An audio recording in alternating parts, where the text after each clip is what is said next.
I had absolutely no intention of becoming a songwriter, and did entirely by accident. I had been a reasonably good poet in college back when they had women's colleges and men's colleges, and I discovered that a fella could ride his motorcycle around to the women's colleges in New England and recite poetry of his own composition and do okay.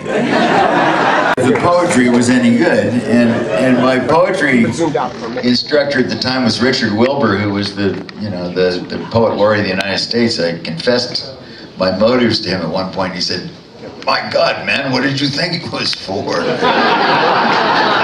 But I came upon, it was in the back room of the Capitol Theater in New York during a long run where everybody in the whole family was there for some weird reason. They'd rented a great big funky house in Dutchess County, and everybody was there.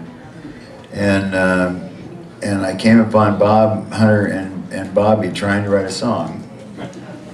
And I must tell you, Hunter is irascible and Weir is impossible. And it's not necessarily a happy combination. Hunter turned to me and said, "Why don't you write songs with him? You like him." He's your friend. And I said, "Well, I don't know that I know how to write songs." And he said, "Well, I read your poetry, it's pretty good." And I said, "But I think it's different."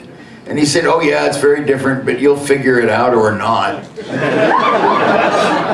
And I turned to Weir and he gave me one of those Weir looks like, "Well, I don't know, I mean."